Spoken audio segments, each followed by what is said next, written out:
ناظرین، 2024 کا یہ کیا آخری رمضان ہوگا؟ حضرت محمد صلی اللہ علیہ وسلم نے اپنی امت کو آنے والے ہر قسم کے فتنوں کے بارے میں آگاہ کیا۔ آخری رمضان کا بھی بتایا گیا کہ یہ آخری رمضان ہے۔ بہت سی نشانیاں پوری ہوئی ہیں اور سب سے بڑی نشانی یہ ہے کہ بسم اللہ الرحمن الرحیم۔ ناظرین، ماہ رمضان امت مسلمہ کے لیے اللہ تعالیٰ کا خصوصی انعام ہے۔ یہ مہینہ نزول قرآن کا مہینہ ہے۔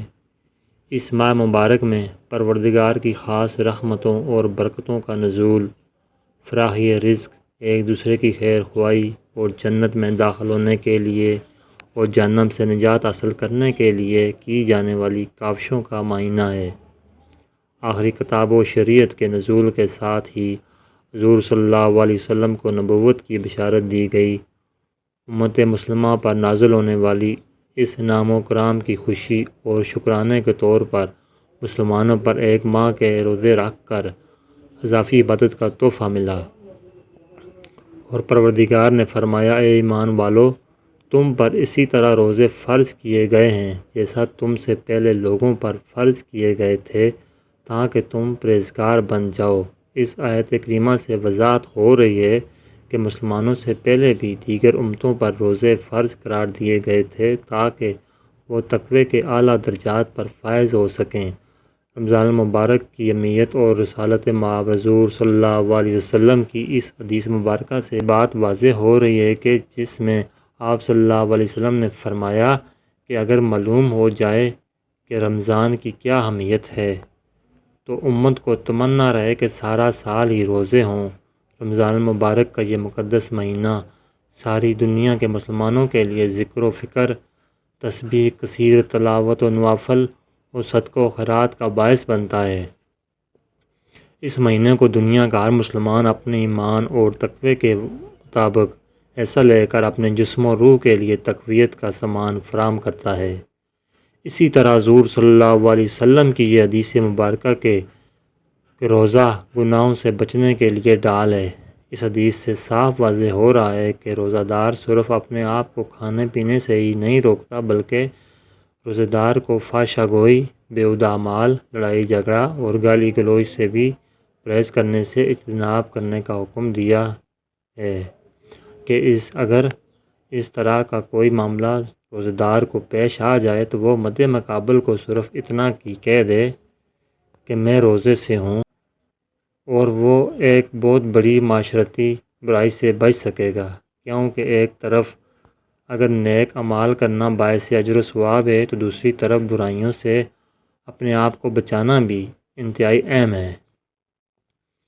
جیسا کہ رسول اللہ صلی اللہ علیہ وسلم کا فرمان مبارک ہے کہ آپ نے صحابہ کرام سے دریافت فرمایا، کیا تم جانتے ہو کہ مفلس کون ہے؟ تو صحابہ نے عرض کی، جو شخص صاحب مال نہ ہو وہ مفلس ہے۔ آپ صلی اللہ علیہ وسلم نے فرمایا کہ میری امت کا مفلس وہ ہوگا جو قیامت کے دن نماز، روزہ اور زکوٰۃ جیسے اعمال اپنے ساتھ لے کر آئے گا، لیکن اگر اس کے ساتھ اس نے کسی کو گالی دی ہوگی، کسی پر کوئی تہمت لگائی ہوگی، کسی کا ناحق مال کھایا ہوگا یا کسی کا ناحق قتل کیا ہو تو اس کی نیکیاں مظلوموں میں تقسیم کر دی جائیں گی، اور اگر اس کی تمام نیکیاں ختم ہو جائیں گی تو اس مظلوم کے گناہ اس کے نامہ اعمال میں ڈال دیے جائیں گے۔ اسی طرح روزے کی فضیلت کے حوالے سے حضرت ابن عمر رضی اللہ تعالیٰ عنہ سے روایت ہے کہ حضور نبی کریم صلی اللہ علیہ وسلم نے فرمایا، سال کے آغاز ہی سے اگلے سال تک رمضان المبارک کے لیے جنت سجا دی جاتی ہے۔ آپ صلی اللہ علیہ وسلم نے فرمایا، جب رمضان مبارک کا پہلا دن ہوتا ہے تو عرش کے نیچے سے ایک آواز چلتی ہے جو جنت کے درختوں کے پتوں سے عورین پر پھیل جاتی ہے، پس وہ یہ دعا مانگتی ہیں، اے اللہ، ہمارے لیے اپنے بندوں میں سے ایسا شوہر بنا جن سے ہماری آنکھیں ٹھنڈی ہوں اور ہم سے ان کی آنکھیں ٹھنڈی ہوں۔ قرآن مجید میں اللہ تبارک و تعالیٰ نے روزے کا حکم دیتے ہوئے فرمایا کہ یعنی تم پر روزہ فرض کیا جاتا ہے شاید تم متقی اور پرہیزگار بن جاؤ۔ یہاں پر یہ نہیں فرمایا کہ اس سے تم یقیناً متقی اور پرہیزگار بن جاؤ گے۔ اس آیت سے واضح ہو رہا ہے کہ روزے کا نتیجہ تو آدمی کی سمجھ بوجھ اور اس کے ارادے پر منحصر ہے، نہ کہ صرف روزہ رکھ لینے سے۔ اور جب تک انسان روزے کے اصل مقصد کو حاصل نہیں کر لیتا، یعنی تقویٰ اور پرہیزگاری، تب ہی روزہ اس کے لیے فائدہ مند ہے۔ اگر اس نے روزہ رکھ کر تقویٰ اور پرہیزگاری حاصل نہیں کی تو اسے کوئی فائدہ حاصل ہونے کی امید بھی نہیں رکھنی چاہیے۔ رسول اللہ صلی اللہ علیہ وسلم نے اپنی امت کو آنے والے ہر قسم کے فتنوں کے بارے میں نہ صرف خبردار کیا بلکہ مستقبل میں رونما ہونے والے اہم واقعات کے بارے میں بھی آگاہ کیا۔ خاص کر ظہور امام مہدی اور خروج دجال سے متعلق واقعات کو تفصیلاً بیان کیا گیا ہے، یہاں تک کہ حق و باطل کے ان دونوں اماموں کی ظہور و خروج سے قبل کے حالات کو اس قدر تفصیل سے بیان کیا اور کچھ نشانیاں خصوصی طور سے بیان کیں تاکہ کسی ان پڑھ جاہل مسلمان کو بھی حق و باطل کی پہچان میں کسی قسم کا شک و شبہ نہ رہے۔ اسی طرح حضرت امام مہدی کے ظہور سے متعلق بیان کی گئی حدیث کے بارے میں اسلاف کا یہ طریقہ چل رہا ہے کہ وہ اس کے متعلق نشانیوں کو ہمیشہ اپنے سامنے رکھتے ہیں تاکہ حضرت امام مہدی کے ظہور کے وقت حق و باطل کے درمیان ہونے والے معرکے میں وقت کے ساتھ کھڑے ہوں اور باطل ان کو دھوکہ نہ دے سکے۔ حضرت امام مہدی کے ظہور سے قبل قریب ترین نشانیوں میں سے ایک نشانی رمضان المبارک میں ایک زوردار آواز سنائی دینا ہے، چاہے وہ چیخ کی صورت میں ہو یا دھماکے کی صورت میں ہو۔ نصف رمضان کی رات یعنی 15ویں شب کو ہوگی اور وہ جمعے کی شب ہوگی۔ اسی طرح اس رمضان میں سورج گرہن کا ہونا، آسمان پر ستون کی مانند کسی چیز کا روشن ہونا اور سب سے بڑھ کر اس رمضان میں ملک شام میں سفیانی کی جانب سے مسلمانوں کا قتل عام کرنا وغیرہ۔ رسول اللہ صلی اللہ علیہ وسلم نے فرمایا، رمضان میں ایک زبردست آواز آئے گی۔ صحابہ کرام رضوان اللہ علیہ اجمعین نے پوچھا، یا رسول اللہ صلی اللہ علیہ وسلم، یہ آواز رمضان مبارک کے اول میں ہوگی یا درمیان میں یا پھر آخر میں؟ تو آپ صلی اللہ علیہ وسلم نے فرمایا، نصف رمضان میں۔ جب نصف رمضان میں جمعے کی رات ہوگی تو آسمان سے ایک زوردار آواز آئے گی جس سے 70,000 لوگ بے ہوش ہو جائیں گے اور 70,000 اندھے ہو جائیں گے اور 70,000 بہرے ہو جائیں گے۔ ایک اور روایت کے مطابق 70,000 راستے سے بھٹک جائیں گے، 70,000 لڑکیوں کی وقارت زائل ہو جائے گی۔ صحابہ کرام رضی اللہ تعالیٰ عنہ نے دریافت کیا، یا رسول اللہ صلی اللہ علیہ وسلم، تو آپ کی امت میں سے اس آواز سے کون محفوظ رہے گا؟ رسول اللہ صلی اللہ علیہ وسلم نے فرمایا، جو اس وقت اپنے گھروں میں رہیں اور سجدے میں گر کر پناہ مانگتے اور زور زور سے تکبیریں کہیں گے۔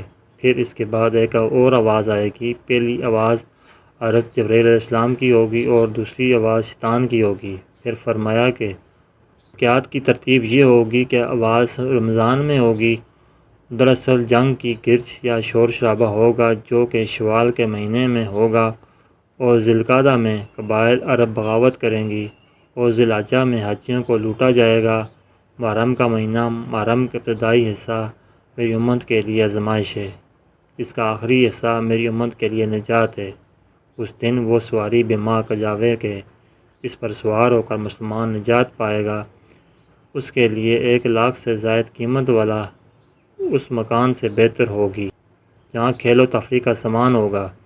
رسول اللہ صلی اللہ علیہ وسلم نے فرمایا، رمضان میں ایک آواز سنائی جائے گی۔ حضرت عبداللہ ابن مسعود رضی اللہ تعالیٰ عنہ سے روایت ہے کہ رسول اللہ صلی اللہ علیہ وسلم نے فرمایا، رمضان میں چیخ سنائی دے گی تو شوال میں شور شرابہ ہوگا اور ذی القعدہ میں قبائل کی بغاوت ہوگی اور ذی الحجہ میں خون، اور محرم کا مہینہ تو کیا ہی مہینہ ہے۔ ہم نے پوچھا، یا رسول اللہ صلی اللہ علیہ وسلم، یہ چیز کیسی ہوگی؟ آپ صلی اللہ علیہ وسلم نے فرمایا، 15 رمضان المبارک جمعے کی رات کو دھماکہ ہوگا جو سونے والوں کو بیدار کرے گا، کھڑے ہونے والوں کو بٹھا دے گا۔ شریف ذاتیاں اپنی خلوت گاہوں سے جمعے کی رات کو نکل آئیں گی۔ اس سال زلزلے کثرت سے آئیں گے۔ جب تم جمعہ کے دن فجر کی نماز پڑھ لو، اپنے گھر میں داخل ہو کر دروازے اور کھڑکیاں بند کر لینا، اپنی چادریں اوڑھ لینا، اپنے کان بند کر لینا۔ جب تمہیں چیخ کا احساس ہو تو اللہ کے سامنے سجدہ ریز ہو جانا اور یہ پڑھنا کہ پاک ہے وہ ذات جو ہر برائی سے پاک ہے۔ محمد بن علی رحمۃ اللہ علیہ کا قول ہے کہ 2 نشانیاں ہیں جو زمین آسمانوں کی تخلیق سے لے کر آج تک نظر نہیں آئی۔ پہلی رمضان مبارک کی رات چاند گرہن کرنے لگے گا اور دوسری 15 رمضان کو سورج گرہن لگے گا۔ جب سے اللہ نے زمین آسمان کو پیدا کیا ایسا نہیں ہوا۔ یہ بات حقیقت ہے کہ سورج گرہن ہمیشہ چاند کی شروع کی تاریخوں میں ہوتا ہے اور چاند گرہن ہمیشہ ایام میں یعنی 13، 14 اور 15 کی تاریخ کو ہوتا ہے، لیکن ظہور مہندی سے قبل رمضان میں یہ ترتیب بدل جائے گی۔ حضور صلی اللہ علیہ وسلم نے فرمایا، لوگوں قیامت سے پہلے ایک رمضان ایسا آئے گا جس میں ایک شدید آواز آئے گی اور دنیا میں کوئی نہیں جان سکے گا کہ آواز کہاں سے آئی۔ آپ صلی اللہ علیہ وسلم نے فرمایا کہ اگر رمضان میں ایسی آواز سنائی دے جس کا کوئی کھوج نہیں لگا جا سکے تو پھر 1 سال کا رزق اپنے گھروں میں سمیٹ کر رکھ لینا۔ حضرت جابر رضی اللہ تعالیٰ عنہ فرماتے ہیں کہ میں نے رسول اللہ صلی اللہ علیہ وسلم کو یہ فرماتے ہوئے سنا کہ میری امت میں ایک جماعت یوم قیامت تک سربلندی کے ساتھ حق کے ساتھ برسر بیکار رہے گی۔ اس سے معلوم ہوتا ہے کہ مومنین کی ایک ایسی جماعت قیامت کے دن تک زندہ رہے گی۔ علی رضی اللہ تعالیٰ عنہ سے پوچھا گیا، وہ کون سا عمل ہے جسے موت کے وقت ملک الموت انسان کی تعظیم کرتے ہیں اور اس کی روح سکون سے قبض کرتے ہیں؟ تو حضرت علی رضی اللہ تعالیٰ عنہ نے ارشاد فرمایا، اے شخص، وہ 3 عمل یہ ہیں جو انسان یہ 3 کام کرتا ہے تو فرشتہ موت اس کی تعظیم کرتے ہیں، یوں وہ اپنے مالک حقیقی سے جا ملتا ہے۔ جب حضور صلی اللہ علیہ وسلم کی وفات کا وقت قریب آیا تو آپ صلی اللہ علیہ وسلم نے فرمایا، کیا میری امت کو موت کی تکلیف برداشت کرنی پڑے گی؟ تو فرشتے نے کہا، جی ہاں، کرنی پڑے گی۔ آپ صلی اللہ علیہ وسلم کی آنکھ مبارک سے آنسو جاری ہو گئے تو اللہ تبارک و تعالیٰ نے فرمایا، محمد صلی اللہ علیہ وسلم، آپ کی امت اگر ہر نماز کے بعد آیت کرسی پڑھے گی تو موت کے وقت اس کا ایک پاؤں دنیا میں ہوگا اور دوسرا جنت میں ہوگا۔ اور سیدنا ابو امامہ رضی اللہ تعالیٰ عنہ فرماتے ہیں کہ رسول اللہ صلی اللہ علیہ وسلم فرمایا، جو شخص ہر فرض نماز کے بعد آیت کرسی پڑھے گا تو اس کو جنت میں داخل ہونے سے موت کے سوا کوئی چیز نہیں روک سکتی۔